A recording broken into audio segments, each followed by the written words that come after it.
visión, otra mirada. Esta crisis ha sido... La vida política de Evo Morales es un tema que ocupa a los Estados Unidos y we are delighted to be here. Desde adentro, con Andrea Bernal. Hola, ¿qué tal? Soy Andrea Bernal, bienvenidos a Desde Adentro. Hace unas semanas conocí a una mujer de risa amplia, con resiliencia, con mucho amor por su país, Yolanda Perea. Ella fue víctima de violencia sexual por parte de las FARC en el conflicto armado en Colombia y hoy quiero que la conozcan. Los invito a esta conversación. Yolanda, hola. Hola, André. Qué bueno verte, ¿cómo estás?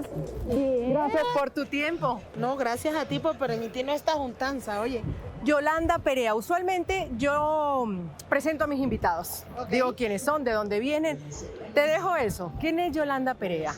Pues Yolanda Perea es una mujer orgullosa de ser negra, ser colombiana, tejedora y constructora de vida y de paz y ese tejido social.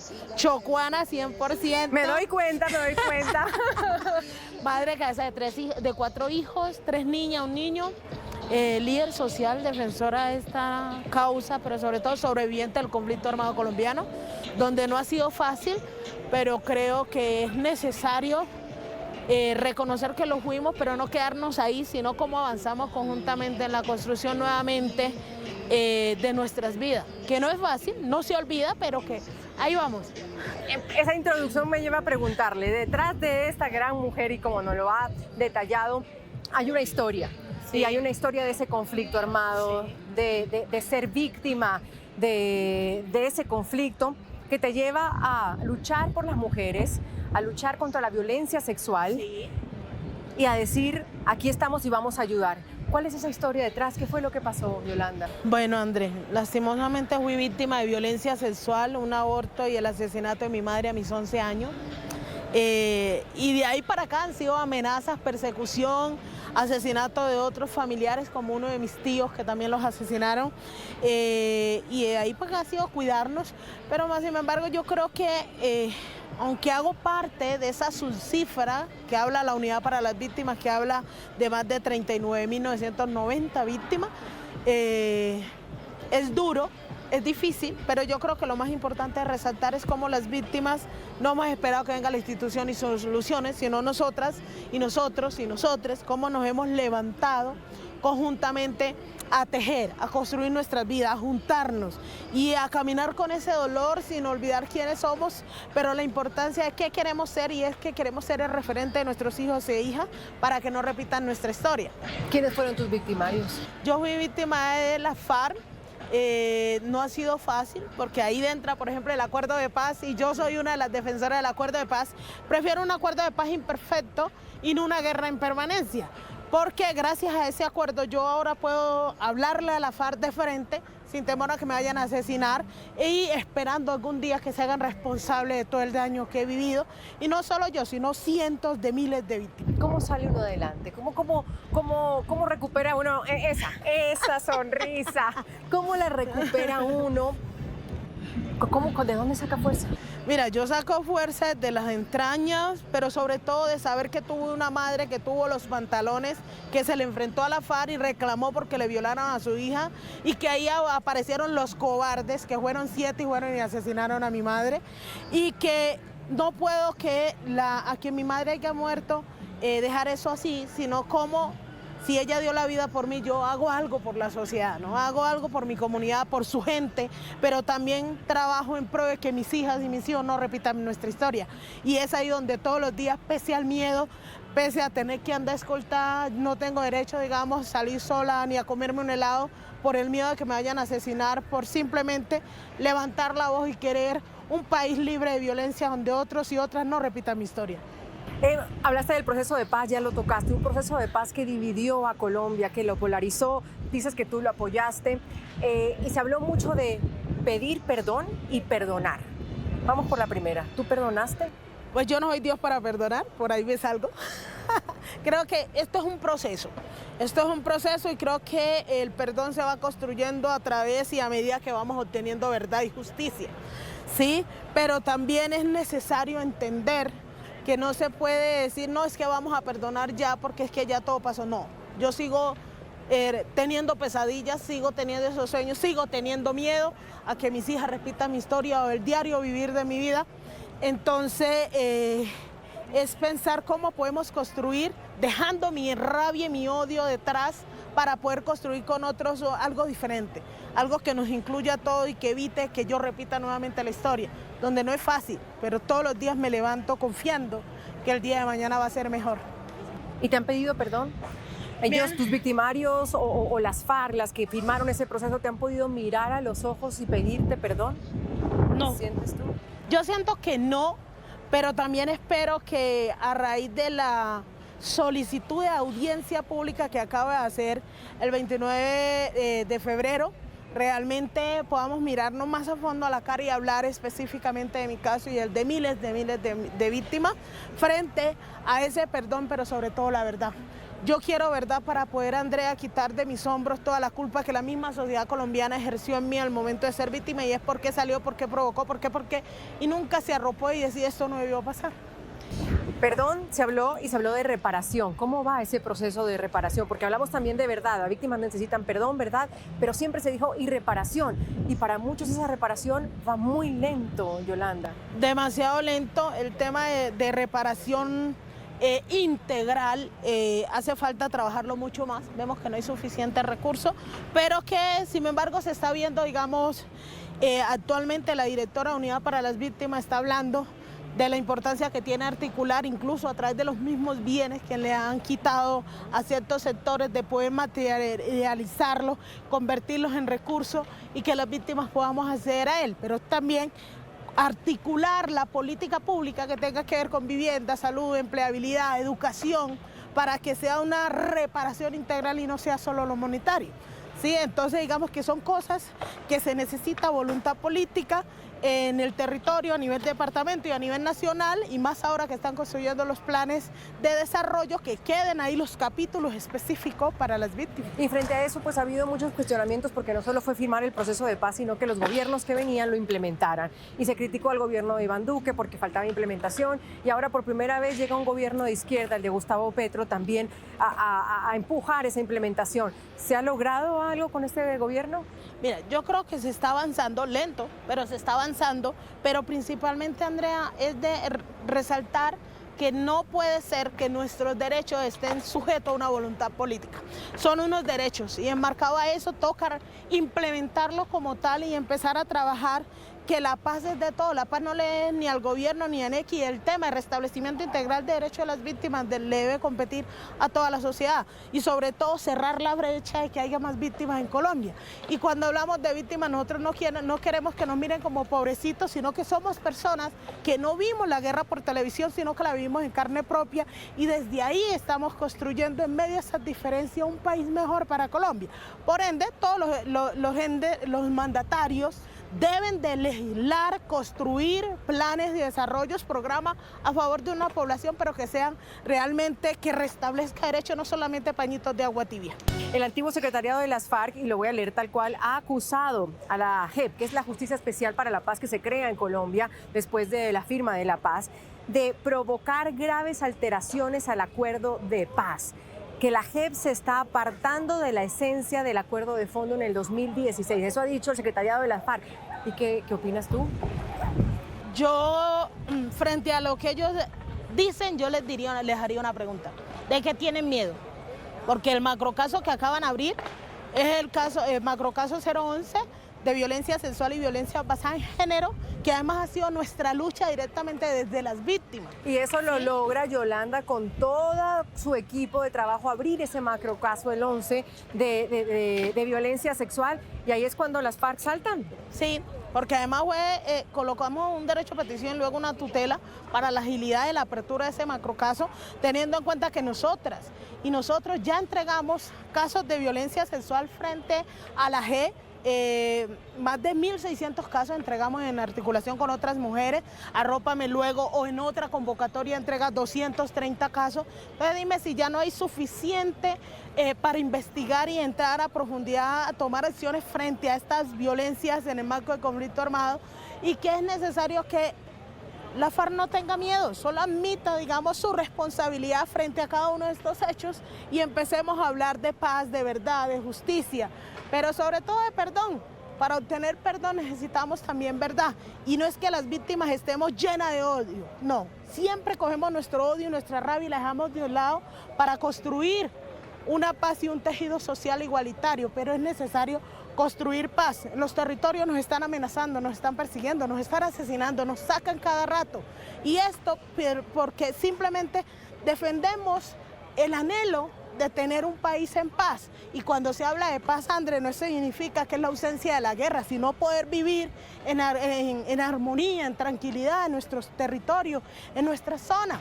¿Sí? Por ejemplo, muchos se burlaron de la vice cuando dijo vivir sabroso. Sí. Y el vivir sabroso, Andrés, yo poder algún día volver a mi tierra y saber que no tengo que pagar arriendo, estar pasando necesidades fuera de ella, sabiendo que tengo donde vivir, sabiendo que tengo donde cultivar el pan coger para mis hijos. Eso es vivir sabroso.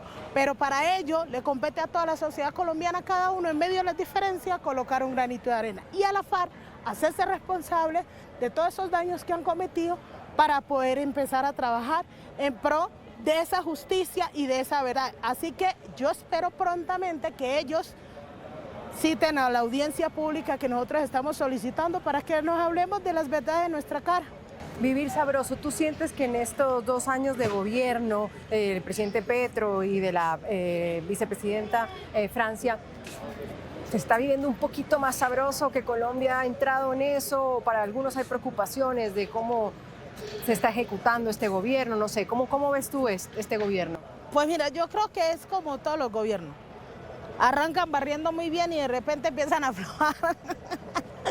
Pero también, digamos que de una u otra forma, André, en los territorios están haciendo cosas que no se visibilizan. Y cuando no se visibiliza más ante un gobierno, que es un gobierno de izquierda, que sabemos que a muchos no les cae bien, y que claro, no es tanto que no les caiga bien, es esas diferencias que tenemos y que a veces no sabemos llevar esos diálogos, y que es necesario llevar esos diálogos para que en medio de esas diferencias, valga la redundancia, podamos construir algo más sólido, algo más real. Ahí es decirle al gobierno que siga insistiendo en la importancia que tiene articular en medio de las diferencias y poder mostrar resultados más efectivos y más impactantes. ¿Es difícil dialogar con este gobierno? Pues para mí, no, en el sentido pues que yo le mantiene más cercanía. Yo lo saludo, hola, ¿cómo estás? ¿Qué vas? Pero creo que es un gobierno que así como los otros gobiernos se les puede hablar, sino es que yo creo que a todos los gobiernos se les ha podido hablar, solamente que cuando llega el momento de materializar algunas acciones se ven demoradas, ¿cierto? Y ahí es donde empieza, digamos, la problemática. ¿Qué significa ser líder social en Colombia, Yolanda, cuando la Defensoría del Pueblo dice que 181 líderes sociales fueron asesinados en el 2023? Solo estoy citando el 2023 porque para atrás son más números. ¿Qué significa ser líder social en Colombia? Ser líder social en Colombia es cargar la muerte a cuesta, ¿viste? Es cargar el miedo, es tener que esconderte, tratar de proteger a tus polluelos a toda hora y momento, porque ser líder social es defender una causa, un sector que ha sido vulnerado en sus derechos, es reclamar conjuntamente la igualdad y la estabilidad de un pueblo, ¿sí? Que históricamente en diferentes formas se les han vulnerado sus derechos, y cuando se dice ser líder es uno de los trabajos más difíciles, más peligrosos que se está abordando en Colombia, pero sin embargo es también la fuerza desde lo más profundo de seguir velando y defendiendo esas causas, donde no nos dejamos, donde no es fácil, hoy me echan de aquí, me desplazan para otro lado y allá vuelvo y levanto la voz. Esa es la constancia y la realidad de los líderes y más de las lideresas defensoras de derechos. Porque tú estás amenazada, Sí, tú claro. tienes protección. Aquí donde nos damos estamos en un parque en Bogotá, en pleno centro, pero tiene sus escoltas, su seguridad. Has sido amenazada muchas veces, Yolanda. Más de 10 veces. La antepenúltima me mandaron un corazón con 4 clavos que yo los simbolizo en mi ignorancia. Mis 4 hijos que son llegados a mi corazón, y no como muchos pensaron en su momento, no, es que eso es lío de falda. Las faldas mías yo considero que son bien bonitas, pero que hasta el momento no han asesinado a nadie. Y ese es el problema, Andrea, que cuando se trata de la vida de las mujeres y las lideresas, todo termina siendo un problema de falda y no puede ser así. Aquí estamos defendiendo unos derechos constantes donde eso implica a no tener una vida social, una vida privada, porque es que no se puede, ¿cierto? Hay que estar constantemente en esta lucha, no podemos soltarla, pero es también el miedo de cualquier momento perder la vida por simplemente defender unos derechos y querer una vida mejor para nuestros hijos e hijas. Y pese a eso ella sigue intentando, porque además nos contaba, fue que fuiste candidata a senadora, ¿verdad? Sí. ¿Cómo nos fue? Chévere, porque fuimos al territorio, hicimos el trabajo, pero después no todo tan bueno. Pudo ser mejor, pero bueno, es el inicio. Sí. ¿Lo vamos a intentar de nuevo? Obvio sí.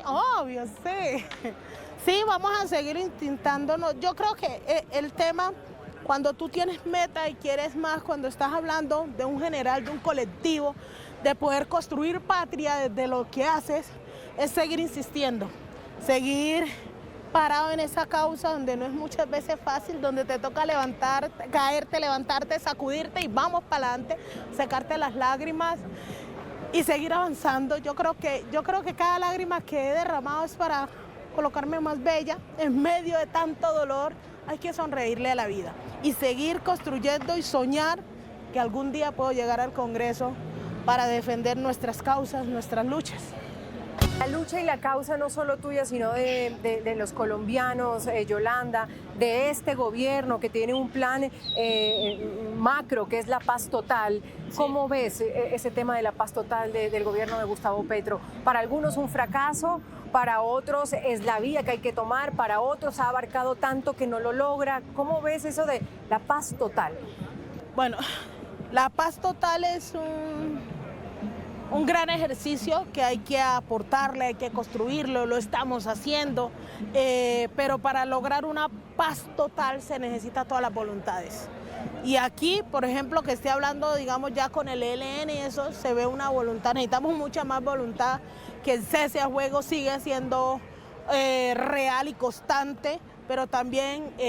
pese a que sigan los secuestros, pese a... Vaya hoy, también dejar de secuestrar, dejar de reclutar y dejar de estar atentando en los territorios, porque quienes terminan afectados en toda esa guerra son aquellos que no tuvieron nada que ver con ella, que están habitando el territorio. Pero también es necesario que se aborde desde esos otros actores armados ilegales que siguen ahí haciendo injerencia en los territorios para poder construir paz. Es que la paz no puede estar sujeta a que no, yo me alzo en arma porque estoy reclamando los derechos. Oiga, a mí me mataron, mi mamá me violaron, sufrí un aborto y no por eso me alcé en arma.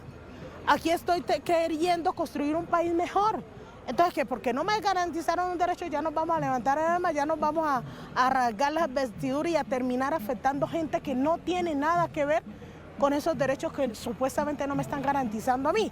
Entonces es necesario entrar a un diálogo mancomunado para poder empezar a construir esa paz total que depende de todo. Esto no es la paz del gobierno, es la paz de una Colombia. Pero para algunos se necesita un poquito de mano más dura, pues se secuestran, ahí hay una línea roja. Las líneas rojas para algunos de este gobierno no se saben si van o vienen. ¿No lo ves así?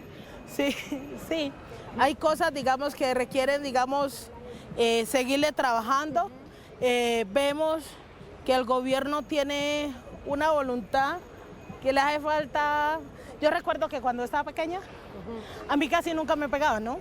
Pero cuando me pegaban era, oiga, usted la hizo así, le dije esto y esto. Con toda. Entonces es también esos llamados fuertes frente a una Colombia que está anhelando esa paz, pero que es necesario articular mucho más fuerte frente a las responsabilidades que se deben asumir en el marco de la construcción de una paz. ¿Quieres paz? Deja de atentar, deja de hacer muchas cosas para que Colombia te mire y diga, ay, hay voluntad. Hay voluntad. ¿No? Y te llevo a hablar un poco del mundo y de las guerras, porque como tú llevas esta también bandera de la lucha contra la violencia sexual, Ucrania, ahorita el tema de la ONU, donde ha dicho que jamás ha violado este grupo terrorista a mujeres en esta guerra.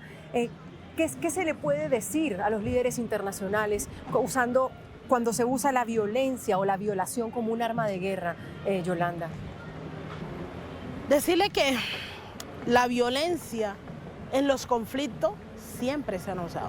y querer desconocerlo es una forma de una violencia mucho más brutal en el marco de no creernos, ¿sí?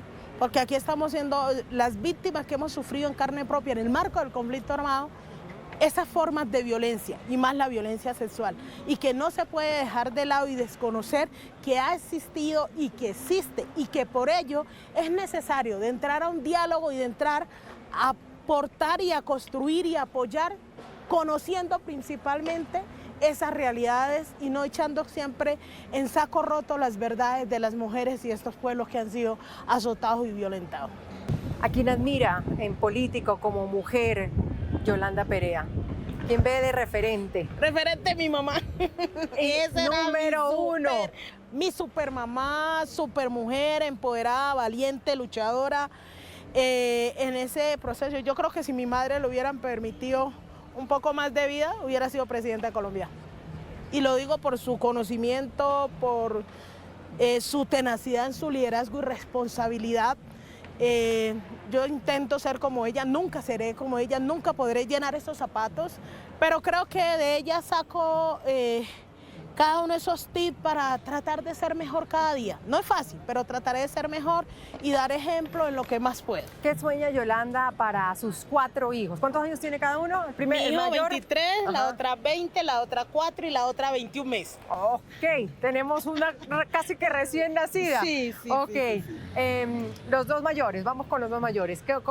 ¿Cómo ves su vida, los grandes ya? Pues espero que mi hijo termine su carrera. ¿Qué está Espero que estudiando? mi hija está estudiando gestión comunitaria. Espero que mi hija arranque su carrera de chef. Sí, muy bien.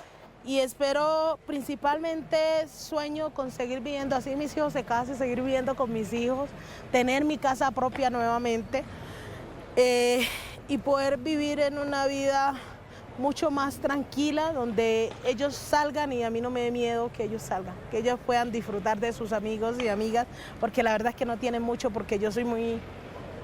Trato de tenerlos ahí cerquitica por el miedo de que me les vayan a hacer algo.